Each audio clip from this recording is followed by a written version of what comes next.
¿Has oído hablar del Papa Mago? Un hombre cuyos logros científicos e intelectuales fueron tan grandiosos que, según las leyendas, solo podían explicarse mediante un pacto con el diablo. Y mira, empezamos bien, ¿eh? Un papa que se metía con la ciencia y que además tiene la fama de haber firmado un contrato con el mismísimo maligno. Siéntate, porque esta historia tiene mucho que contar. Cómo un niño humilde de una aldea rural en el sur de Francia se convirtió en el Papa Silvestre II, la mente más brillante y controvertida de su época, y cómo sus logros moldearon el destino de la Europa medieval, mientras rumores oscuros manchaban su legado. Bienvenido a otra noche, donde los misterios nunca duermen. Yo soy Medianoche, y esto es 7 noches. Hoy exploraremos la fascinante y enigmática vida de Gerberto de Aurillac, el hombre que cruzó el límite entre la genialidad y lo oculto. Prepárate para desentrañar los misterios de sus invenciones, las leyendas que rodearon su ascenso al papado y la perturbadora historia de su caída. ¿Realmente desafió al mismo cielo? ¿O todo es solo una proyección del miedo humano hacia lo desconocido? Gerberto de Aurillac nació alrededor del año 946, en una pequeña aldea en el sur de Francia. Su origen exacto sigue siendo un misterio, pero se acepta ampliamente que provenía de una familia humilde. Algunos registros sugieren que su padre era pastor, aunque no se sabe si cuidaba rebaños o si era un líder religioso local. Esa ambigüedad sobre sus orígenes ya refleja la mezcla de sencillez y misterio que marcaría su vida. Sin embargo, el entorno rural en el que nació seguramente influyó en su curiosidad por el mundo y en su deseo de explorar más allá de los límites de su realidad. Desde pequeño, Gerberto mostró una inteligencia impresionante, lo que llamó la atención de un abad local. Imagínate, un niño tan listo que hasta el cura del pueblo pensó: este chiquillo tiene algo especial. Y así fue como la rueda del destino empezó a girar. Fue llevado al monasterio benedictino de Aurillac, donde recibió una educación formal que moldearía su futuro. El monasterio, como muchos de aquella época, era un lugar de estudio e introspección, dedicado a la oración y al aprendizaje. Gerberto destacó rápidamente, mostrando habilidades excepcionales en lectura, escritura y memorización de textos religiosos. Su capacidad para aprender parecía casi sobrenatural para sus maestros, quienes comenzaron a verlo como un alumno especial. En el monasterio, la vida era disciplinada, guiada por horarios rigurosos y tareas bien definidas. Los monjes alternaban entre la oración, el trabajo manual y los estudios, siguiendo la regla de San Benito, que enfatizaba el equilibrio entre cuerpo y espíritu. Gerberto se sumergió completamente en ese estilo de vida, aprendiendo los salmos de memoria y desarrollando una mente analítica. Comenzó a interesarse por áreas como la gramática y la retórica, que eran la base de la enseñanza medieval. Además, tenía acceso a libros raros que ampliaron sus horizontes intelectuales. A pesar de la estricta rutina, el monasterio ofrecía algo que el mundo exterior no podía: estabilidad. Gerberto tenía acceso a una cama propia, comida regular y la oportunidad de estudiar sin las distracciones del trabajo agrícola. Mientras muchos campesinos luchaban por sobrevivir, él disponía de tiempo y recursos para desarrollar su intelecto. Esta base sólida no solo lo preparó para los desafíos futuros, sino que también moldeó su visión del mundo. Comenzó a ver el aprendizaje como una forma de conectarse con lo divino, una idea que guiaría su vida. Los relatos sugieren que Gerberto era curioso y carismático, características que lo destacaban entre sus compañeros. Hacía preguntas que desafiaban las enseñanzas tradicionales, buscando entender el porqué detrás de las reglas y los dogmas. Esa inquietud intelectual pronto llamó la atención de figuras influyentes, incluido el conde de Barcelona, quien visitó el monasterio en uno de sus viajes. El conde vio en Gerberto no solo a un joven brillante, sino a alguien con el potencial de transformar el mundo a su alrededor. Fue esta oportunidad la que cambió el destino de Gerberto. El conde, impresionado por su inteligencia, lo invitó a acompañarlo en un viaje a la España musulmana, donde podría aprender de los mayores eruditos de la época.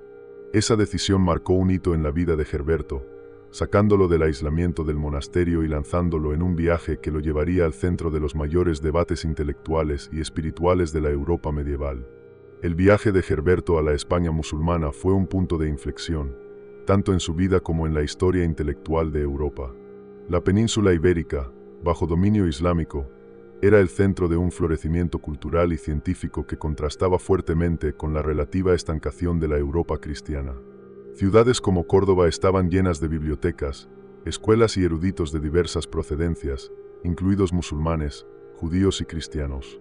Para alguien como Herberto, ávido de conocimiento, este era el destino perfecto.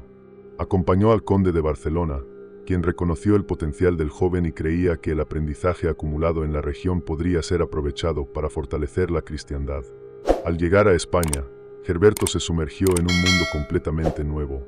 Se encontró con tecnologías avanzadas, métodos científicos precisos y teorías matemáticas que parecían siglos más adelantadas de lo que conocía.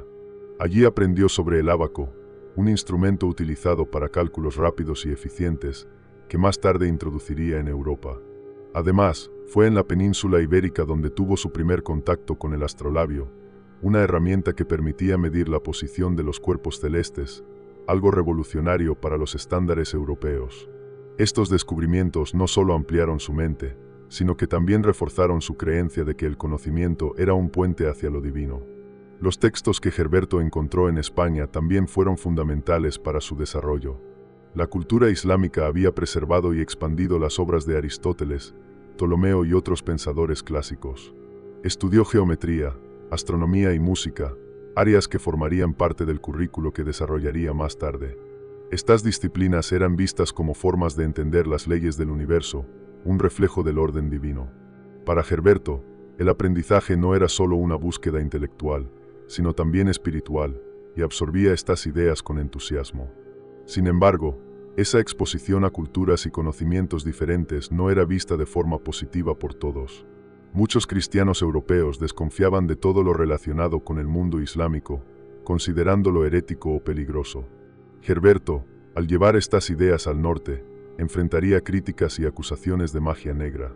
Claro que en esa época, si aparecías con ideas nuevas, la gente no decía, ¡qué innovador! Más bien era, este está metido en cosas malas. Para sus detractores, su habilidad para aprender tan rápido e introducir conceptos tan avanzados solo podía explicarse mediante algún tipo de pacto sobrenatural. La leyenda negra de Herberto comenzó a tomar forma desde entonces, mientras las personas intentaban reconciliar su genialidad con los prejuicios de la época. El viaje también marcó a Herberto a nivel personal. Comenzó a darse cuenta de que el mundo era mucho más grande y complejo que los límites de su monasterio en Aurillac o incluso de su tierra natal en Francia. Esta experiencia despertó en él una nueva ambición, no solo aprender, sino también compartir y transformar la manera en que Europa veía el conocimiento. No quería ser solo un erudito, sino un catalizador de cambio. Cuando Herberto finalmente dejó España, ya no era el joven curioso que había partido. Cargaba consigo no solo libros e instrumentos, sino también una nueva visión del mundo. Estaba decidido a aplicar lo que había aprendido, aunque sabía que enfrentaría resistencia. Este viaje lo preparó para los desafíos y triunfos que vendrían, consolidando su posición como una de las mentes más brillantes y controvertidas de su época. Su genialidad, sin embargo, no solo alimentó logros históricos, sino que también dio lugar a narrativas legendarias. Entre ellas, destaca la historia del robo de un manuscrito prohibido, una trama que mezcla ambición, misterio y traición. Durante su estancia en la España musulmana, Herberto habría oído hablar de un manuscrito que contenía conocimientos avanzados de matemáticas, astrología y otras ciencias, guardado con extremo cuidado por un sabio local. Fascinado por la idea de acceder a ese tesoro intelectual, Herberto habría orquestado un plan audaz para obtenerlo, alimentando una de las leyendas más persistentes de su vida. Según los relatos, Herberto logró acercarse al sabio, presentándose como un aprendiz humilde y ávido de conocimiento. Su habilidad para aprender rápidamente y su personalidad carismática conquistaron la confianza del hombre. Sin embargo, según la leyenda, la verdadera intención de Herberto era robar el manuscrito secreto. Durante sus visitas, habría identificado el lugar donde se guardaba el libro y esperado el momento oportuno para actuar. La historia toma un tono casi teatral al describir el desenlace. Con la ayuda de la hija del sabio, que supuestamente fue convencida por promesas de Herberto, logró acceder al libro en una noche silenciosa. Sin embargo, el robo no pasó desapercibido. El sabio, que según la leyenda poseía habilidades astrológicas, percibió el robo y habría usado su conocimiento para rastrear a Herberto. Se dice que Herberto escapó por poco, involucrándose en una persecución tensa. En un momento crítico, se habría colgado de un puente, creyendo que la posición entre los elementos, tierra, agua y aire, lo haría invisible a los hechizos del sabio. Esta fuga dramática es un ejemplo del carácter legendario atribuido a Gerberto, quien, incluso después de escapar, cargaba con el peso de haber obtenido el manuscrito por medios dudosos. Aunque no hay evidencia histórica que confirme el robo o la existencia del libro, esta historia refleja la fascinación medieval por el límite entre el conocimiento legítimo y lo prohibido. Gerberto, al aventurarse por territorios intelectuales desconocidos, se convirtió en un blanco fácil para las proyecciones de miedo y desconfianza. Estas narrativas, a menudo, no se limitaban a acusaciones mundanas, sino que tocaban lo sobrenatural. En este contexto, otra historia ganó fuerza, la leyenda del pacto con el diablo, que ejemplifica el miedo medieval al conocimiento excesivo y la asociación entre la genialidad y las fuerzas malignas. La narrativa sugiere que, tras adquirir el manuscrito prohibido, Gerberto habría invocado a una entidad demoníaca para desentrañar sus secretos y obtener sabiduría ilimitada. Según la leyenda, el evento ocurrió en una noche de luna llena, en un lugar solitario. Porque, claro, toda buena historia medieval tiene que tener luna llena, velas y un pacto misterioso, ¿no? Es el combo completo. Gerberto, rodeado de símbolos misteriosos y velas negras, habría recitado palabras en una lengua arcaica para atraer la atención del demonio. Cuando la entidad apareció, le habría ofrecido un intercambio, su alma a cambio de inteligencia y poder. La leyenda añade un detalle siniestro al pacto, una cláusula que decía que Gerberto perdería todo si alguna vez celebraba misa en Jerusalén. Tras el supuesto pacto, Gerberto habría logrado hazañas extraordinarias. Introdujo el ábaco, enseñó teorías complejas y creó inventos que parecían desafiar la comprensión humana. Muchos veían estos avances como fruto de su genialidad, pero otros los atribuían a una alianza infernal. Entre los relatos más destacados estaba la creación de una cabeza de bronce capaz de responder preguntas, considerada por muchos como una obra demoníaca. Esta narrativa no solo alimentó la desconfianza hacia Gerberto, sino que también reveló los prejuicios de su época. La genialidad era a menudo vista con sospecha, especialmente cuando estaba asociada a conocimientos provenientes de culturas extranjeras, como el mundo islámico. Gerberto, al cruzar esas barreras, se convirtió en un símbolo de la tensión entre la búsqueda del progreso y el miedo a lo desconocido. Aunque la leyenda del pacto con el diablo es claramente ficticia, refleja la lucha entre la ciencia y la superstición. Gerberto, un hombre de fe y razón, fue reinterpretado como un personaje trágico, dividido entre su amor por el aprendizaje y las acusaciones de transgresión. Su historia muestra cómo el avance intelectual puede ser, al mismo tiempo, celebrado y temido. Sin embargo, detrás de las leyendas, se encuentran logros reales y extraordinarios. Las contribuciones científicas de Gerberto no solo moldearon el desarrollo intelectual de la Europa medieval, sino que también demostraron su habilidad para integrar el conocimiento antiguo con la innovación práctica. Él fue responsable de introducir el ábaco, que revolucionó la forma en que los europeos realizaban cálculos. El ábaco usado por Gerberto era más avanzado que las versiones conocidas anteriormente, incorporando números indo-arábigos que aprendió durante su tiempo en la España musulmana. Esta herramienta permitió cálculos más rápidos y precisos, facilitando avances en áreas como el comercio y la ingeniería. Otro instrumento asociado a Gerberto fue el astrolabio, una herramienta que permitía medir la posición de los cuerpos celestes. Con él, era posible calcular la hora del día o de la noche, predecir eclipses e incluso navegar por mares desconocidos. Para los estándares medievales, el astrolabio era una pieza de tecnología casi mágica, y su introducción en Europa se le atribuye a Gerberto. No solo enseñó a usar el instrumento, sino que también escribió tratados que explicaban su funcionamiento, asegurando que su conocimiento se transmitiera a futuras generaciones. Además del ábaco y el astrolabio, Gerberto también desarrolló el monocordio, un instrumento usado para estudiar los principios de la armonía musical. Creía que la música estaba directamente relacionada con las leyes del universo y que su comprensión podía llevar a una mayor conexión con lo divino. Para Gerberto, la música era una forma de traducir el orden celestial en algo que los humanos pudieran comprender y experimentar. Esta visión influyó profundamente en el pensamiento medieval sobre la relación entre la ciencia y la espiritualidad. Uno de los inventos más controvertidos atribuidos a Gerberto fue la cabeza de bronce, una máquina que respondía preguntas con sí o no. Aunque algunos creían que estaba movida por magia o fuerzas demoníacas, Es más probable que fuera un dispositivo mecánico avanzado para la época. La idea de construir máquinas para resolver problemas lógicos era revolucionaria y anticipa, de alguna manera, los conceptos modernos de computación. Sin embargo, para sus contemporáneos, este invento parecía algo sobrenatural, reforzando las sospechas de que Herberto tenía vínculos con lo oculto. La dedicación de Herberto a la enseñanza también fue un aspecto fundamental de su legado. No solo dominaba estas tecnologías, sino que también se aseguraba de compartirlas con sus alumnos. Muchos de los que estudiaron bajo su orientación se convirtieron en figuras influyentes en la política y en la Iglesia, difundiendo el impacto de su conocimiento por toda Europa. Herberto creía que la educación era la clave del progreso y que el aprendizaje debía ser accesible para todos, una idea radical para su época. Las contribuciones científicas de Herberto no solo desafiaron las limitaciones de su tiempo, sino que también sentaron las bases para el renacimiento intelectual que ocurriría siglos después. A pesar de las leyendas oscuras que lo rodean, fue un pionero del pensamiento racional y uno de los primeros en demostrar que la ciencia y la fe podían coexistir. Su legado sigue vivo, aunque muchos de sus logros estén oscurecidos por los mitos que lo transformaron en una figura casi mítica. Esta combinación de innovación intelectual y la polarización que generaba entre sus contemporáneos culminó en su ascenso al trono papal.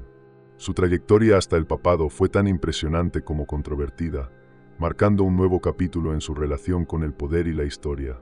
Su inteligencia y habilidades excepcionales lo llevaron a ganarse el respeto de reyes, emperadores y miembros del clero, pero también despertaron envidias y sospechas.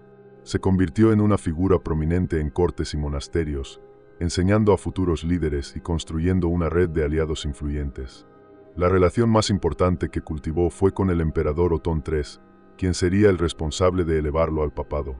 Otón veía en Herberto no solo a un hombre de gran intelecto, sino también a un socio estratégico para fortalecer la alianza entre el imperio y la Iglesia. En el año 999, tras la muerte del Papa Gregorio V, Otón III usó su influencia para garantizar que Herberto fuera elegido como el nuevo pontífice. Fue una elección simbólica y ambiciosa. Herberto adoptó el nombre de Silvestre II, en honor al Papa Silvestre, quien había colaborado con el emperador Constantino en la fundación del Imperio Romano Cristiano. Este gesto indicaba que Otón y Silvestre tenían planes grandiosos de recrear un imperio cristiano unificado, gobernado en armonía entre la autoridad espiritual y temporal. Era una visión audaz, pero también llena de desafíos. La elección de Silvestre II fue un hito, pero también un punto de partida para una serie de dificultades. Muchos miembros del clero romano desconfiaban de un papa que no provenía de familias nobles tradicionales y que era conocido por sus innovaciones científicas. Herberto enfrentó resistencia abierta, en algunos casos, sabotajes de opositores dentro de la propia Iglesia. Además, su vínculo con Otón III lo puso en una posición vulnerable, pues muchos temían que fuera más un aliado del imperio que un líder independiente de la Iglesia. A pesar de las dificultades, Silvestre II trabajó incansablemente para implementar reformas en la Iglesia. Buscó mejorar la educación del clero, reducir la corrupción y fortalecer la autoridad papal. Sus ideas, sin embargo, a menudo chocaban con los intereses de líderes locales y miembros poderosos de la jerarquía eclesiástica. También intentó mediar en conflictos entre reinos cristianos, mostrándose un defensor incansable de la unidad y la paz. Estos esfuerzos, aunque admirados por algunos, lo convirtieron en blanco de críticas y conspiraciones. El sueño de Silvestre II de construir un nuevo imperio cristiano comenzó a desmoronarse con la muerte prematura de Otón III, en el año 1002. Sin el apoyo de su mayor aliado, Herberto quedó aislado en Roma, enfrentando intrigas políticas y la creciente hostilidad de sus opositores. Su salud comenzó a deteriorarse, y se dio cuenta de que su tiempo como papa estaba llegando a su fin. Aún así, mantuvo su determinación y continuó liderando la Iglesia hasta sus últimos días. El ascenso de Herberto al papado fue un logro extraordinario, pero también cargado de desafíos y tragedias. Alcanzó la cúspide del poder en una época de gran incertidumbre, con enemigos por todos lados y un legado científico que pocos comprendían. Aunque su visión de un imperio cristiano unificado nunca se realizó, dejó una marca duradera en la historia de la Iglesia y en la memoria colectiva como uno de los papas más intrigantes y enigmáticos de todos los tiempos.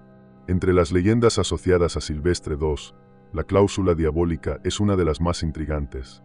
La historia afirma que, al sellar su supuesto pacto con el diablo, Gerberto recibió una advertencia: disfrutaría de sabiduría y éxito, pero lo perdería todo si alguna vez celebraba misa en Jerusalén. Aunque parecía un detalle sencillo de evitar, la condición se reveló como una trampa traicionera, sellando su destino de forma inesperada. Durante su papado, Gerberto evitó cualquier posibilidad de viajar a Tierra Santa.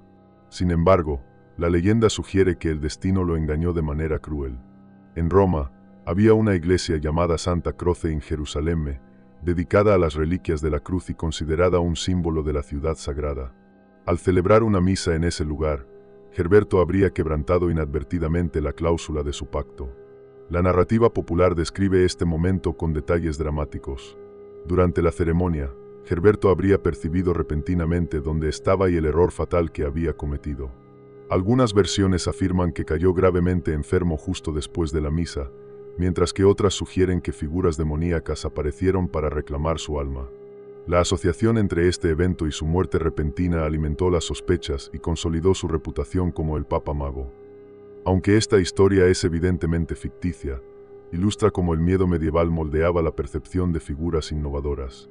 Gerberto, con su inteligencia y audacia, se convirtió en un símbolo ambiguo, admirado por sus logros y temido por su supuesta transgresión de los límites impuestos por la fe. La leyenda de la cláusula diabólica no solo refleja el fascinante interés por las historias sobrenaturales, sino que también sirve como una advertencia contra los peligros del exceso de ambición. Gerberto, en vida, buscó reconciliar ciencia y espiritualidad, pero, en la imaginación colectiva, se convirtió en un ejemplo del precio que se paga al desafiar lo desconocido. La muerte de Silvestre II, en el año 1003, estuvo rodeada de misterio, alimentando aún más las leyendas que ya rodeaban su figura. Las versiones sobre sus últimos días varían drásticamente entre relatos históricos y narrativas populares. Lo que sabemos con certeza es que su salud comenzó a deteriorarse rápidamente después de celebrar la infame misa en la iglesia Santa Croce in Jerusalemme, en Roma. Esta coincidencia generó especulaciones de que había violado el pacto demoníaco que supuestamente había hecho, sellando su destino. Una de las versiones más dramáticas afirma que, durante la misa, Silvestre habría percibido que estaba en la Jerusalén mencionada en la cláusula de su pacto. Se cuenta que, al final de la ceremonia, el diablo habría surgido entre la congregación, acompañado de demonios que, con garras y colmillos, arrastraron su alma directamente al infierno. Aunque esta historia es evidentemente fantasiosa, su difusión ayudó a consolidar la imagen de Silvestre como un personaje trágico y condenado. Otros relatos, menos sobrenaturales, sugieren que Silvestre cayó gravemente enfermo justo después de la misa, entrando en un estado febril y debilitante. Habría sido llevado de inmediato a sus aposentos, donde permaneció en estado terminal durante varios días. Durante ese periodo, se dice que reflexionó sobre su vida y dio órdenes extrañas para el tratamiento de su cuerpo tras la muerte. Piénsalo, el hombre está en su lecho de muerte y aún da un pedido que básicamente es un desmiémbrenme después, solo por si acaso. Un poco macabro, pero muy en línea con las leyendas sobre él. Algunos afirman que pidió ser desmembrado, creyendo que eso podría frustrar al diablo e impedir que reclamara su alma. Aún más intrigante es la inscripción en su tumba, ubicada en la Basílica de San Juan de Letrán, en Roma. Decía: «Este lugar cederá al sonido de la última trompeta, y los miembros del enterrado Silvestre II se alzarán». Para algunos, era solo una referencia al juicio final, pero muchos lo interpretaron como una advertencia sobrenatural. Leyendas posteriores afirmaron que los huesos de Silvestre comenzaban a crujir cada vez que un papa estaba a punto de morir, transformando su tumba en un lugar de presagios macabros. A pesar de estas historias, la muerte de Silvestre probablemente fue causada por una enfermedad común, como la malaria, que era endémica en Roma en esa época. Su fallecimiento, sin embargo, coincidió con un periodo de inestabilidad para la Iglesia y el Imperio, lo que reforzó la idea de que su muerte estaba ligada a fuerzas mayores. La ausencia de su mayor aliado, el emperador Otón III, que ya había fallecido el año anterior, dejó a Silvestre aislado políticamente y vulnerable a las conspiraciones.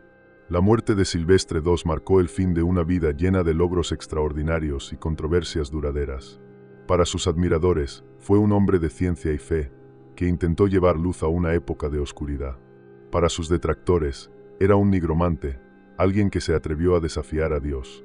Su vida y muerte reflejan el eterno conflicto entre la búsqueda del conocimiento y el miedo a lo desconocido, un tema que sigue resonando en la historia.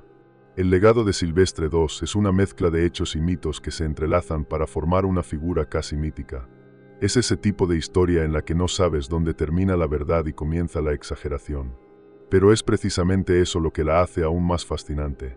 Fue uno de los mayores intelectuales de su época, introduciendo conceptos científicos avanzados y promoviendo la educación en una Europa que aún se recuperaba de la caída del Imperio Romano. Al mismo tiempo, las leyendas sobre pactos demoníacos y nigromancia lo convirtieron en una figura controvertida, representando tanto la genialidad como el peligro de ir más allá de los límites de la sociedad medieval. Entre sus logros más notables está la introducción de instrumentos como el ábaco y el astrolabio en la Europa cristiana. Estas herramientas ayudaron a revolucionar las matemáticas, la astronomía y la navegación, sentando las bases para avances que se realizarían siglos después. Además, fue uno de los primeros en enseñar la teoría de las esferas celestes, conectando el conocimiento astronómico con lo divino. Para Herberto, el aprendizaje no era solo práctico, sino también una forma de comprender el orden celestial y la creación de Dios. Sin embargo, las mismas innovaciones que lo hicieron famoso también alimentaron sospechas. Sus contemporáneos, incapaces de comprender la profundidad de su conocimiento, comenzaron a atribuir sus habilidades a fuerzas sobrenaturales. La idea de que Silvestre había hecho un pacto con el diablo se convirtió en una explicación conveniente para sus logros. Sus invenciones, como la cabeza de bronce que respondía a preguntas, fueron vistas como obras demoníacas, reforzando la imagen de un papa mago. Estas historias fueron perpetuadas por escritores medievales y renacentistas, que usaron la figura de Silvestre II como un ejemplo del peligro de la ambición. Para ellos, simbolizaba lo que sucedía cuando alguien buscaba demasiado conocimiento o desafiaba la autoridad divina.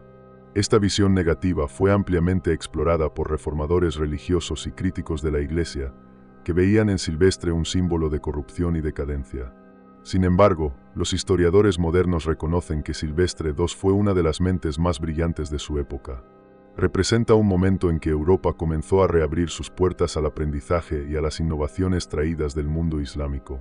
Su trabajo como educador, científico y líder espiritual dejó huellas profundas, aunque a menudo oscurecidas por las leyendas que lo rodean.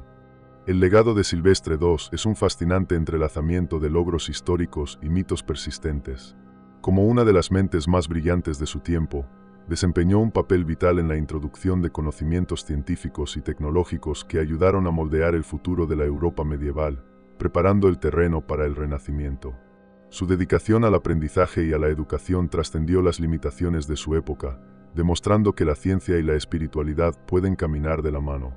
Sin embargo, la genialidad de Herberto también despertó temores y prejuicios que moldearon su imagen a lo largo de los siglos. Las leyendas de pactos demoníacos e invenciones misteriosas reflejan no solo la fascinación, sino también el recelo que su audacia intelectual inspiraba.